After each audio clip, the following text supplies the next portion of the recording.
Hello everyone, it's Engage UK back again, this time with another kit build. Before we did a very simple Pico kit. This time I'm going to do something slightly more complicated, but still well within the bounds of someone who's really starting out on kit building. This is a Engage Society kit for an Ex-Midland Railway 8 to 10 ton box fan, and these were built in their hundreds, possibly even thousands.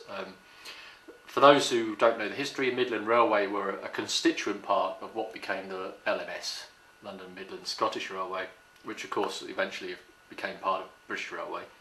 But these vans would have been built for the Midland Railway originally. That became part of the LMS in 1923, and the LMS and the GWR and the other companies merged to form, were merged to form British Railway in 1948. But these would have still been running many of them well into British Railway days. So first thing is, let's open her up, get all the parts out and see what we've got. So when you first open this rather nice black box, you get a piece of packing material and a sheet of instructions. Tells you a little bit about the history of the van that we're building.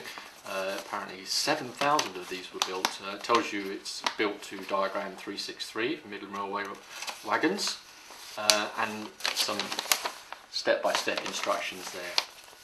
The kit comes with a Pico chassis already there for you. This is a 10-foot chassis,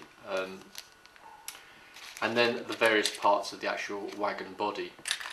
Now it tells you on the instructions that there are two alternative ways to build this kit. If you want to use the Pico chassis complete, using the Pico couplings and buffers that are on this chassis, then you can build it that way. An alternative is you can build it, if you want to use your own couplers, you can do it with your own couplers and use the van side and add buffers. So there's two alternative ways to do it. As I say, if you want to use the Pico chassis complete, then one thing you're going to need to do is we're going to need to trim the bottom of the van ends, because we don't need this part here.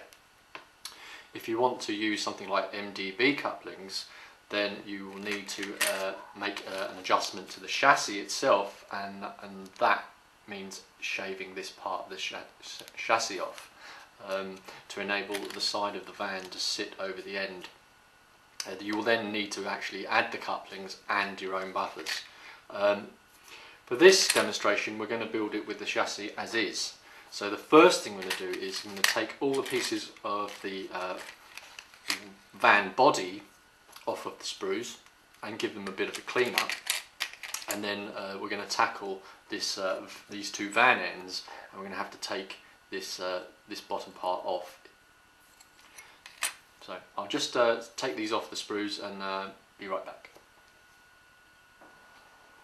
So a quick note about removing stuff from sprues: use a good sharp blade, a new blade. If you need to check your blade is good and sharp, and replace it with a new one if necessary, and use a good cutting mat when you do it. Always cut away from yourself if you can, because this necessarily needs to be sharp, so obviously you want to keep it away from your fingers. So that's just a little bit of a tip, but I'll carry on with getting these off the sprues. So I've separated the parts to the body off of the sprues, and as you can see, they're going to need some cleaning up. You can see a little bit of excess on the edge of this. This is the van roof. There are a couple of ways you can do it. You can use your sharp blade and trim, like so, or you can use a file or a combination of both to take away any excess. You want to get a nice clean edge on all of these parts, so that when you meet them up together, when they come together, that you get a nice clean, the glue will run in nicely and you'll get a nice square clean join. Now the van ends, which I mentioned before, because we're not going to be adding our own buffers, we're going to use the Pico chassis, we're going to need to remove this bottom part. On the back of the van end is a little bit of a rebate. You can see the edge there, and that gives you a guideline to what you need to remove. So you can take a sharp edge blade and run it along that, use that to score a line, and then generally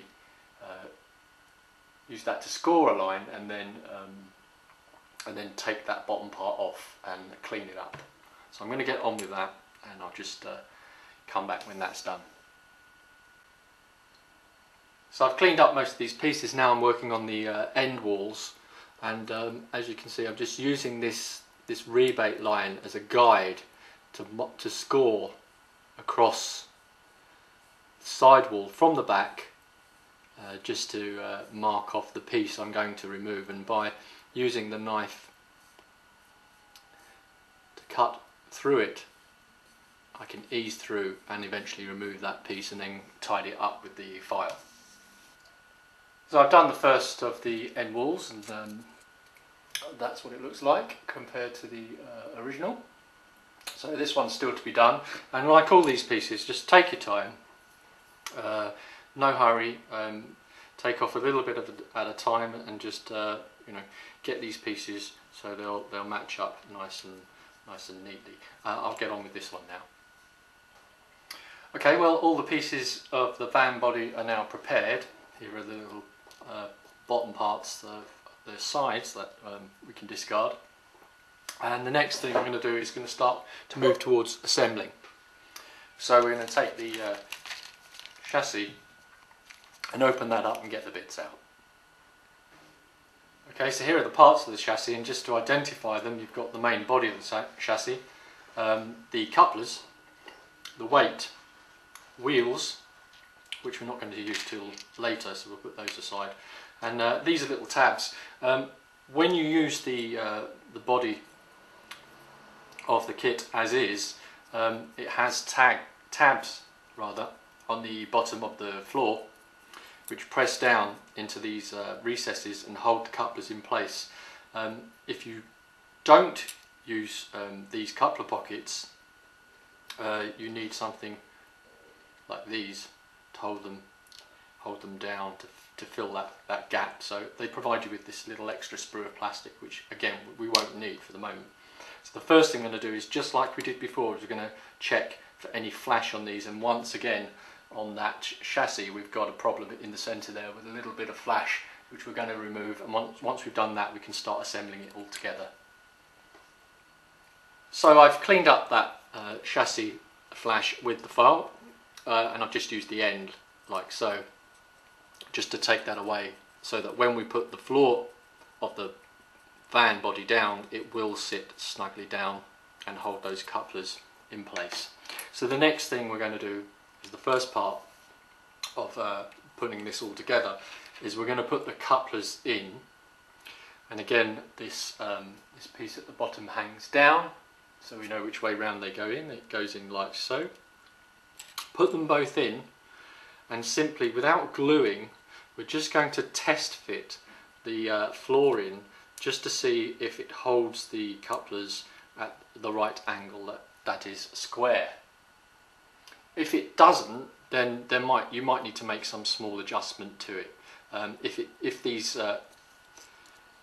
little pieces which stick down and hold the couplers in position are too long, then obviously the coupler will sit up. Too short and it will sit down. You can put a little dab of glue on this to make it longer, or you can shave a bit off to make it shorter, just so you get those couplers nice and square in there. And I think, looking at that, this end's fine, this end's a little bit low, so what I'm going to do is I'm just going to add a tiny dab of glue on that end, let it set, and that will just lower that further down and push the coupling up a little bit. I'll just do that and then I'll be right back. Okay, so I've made a slight adjustment to this floor part, and it now works fine. So I'm going to glue the floor onto the chassis, and it's important that when we do it we get it centered. So literally just 1 or 2 small spots of glue, put the floor on and just centre it up. So I've put the glue on that and I'm just now centering it before the glue dries. Obviously the amount of movement is limited by the fact that you've got the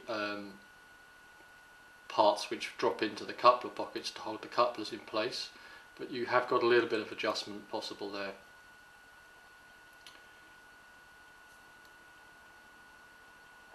Just hold it square as the glue dries.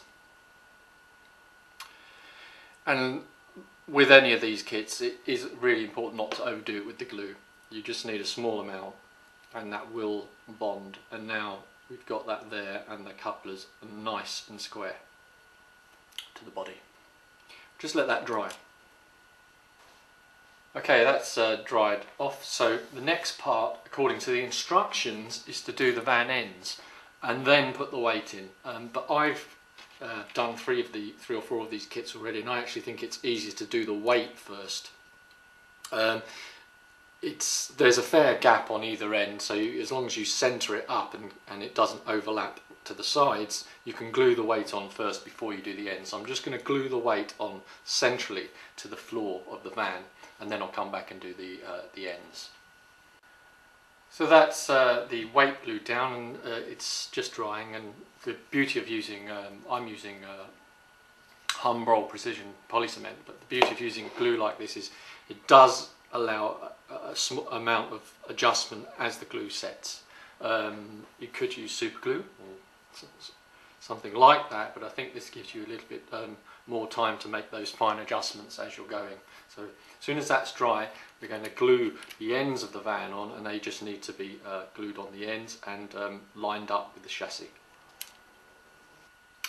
Okay, now I'm going to do the first end. Again, minimal amount of glue, a couple of dabs will be more than enough. Put that down and get both hands on it and get it lined up. I'm just holding that in position for a few seconds so it can start to go off.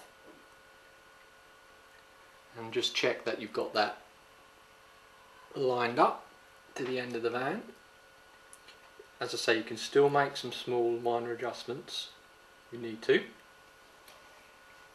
So I've got the first one on and it's just starting to go off, and it's firm enough that I can manipulate this without it dropping off, and I can do the other end. So I'm just going to turn this round and attach the other end.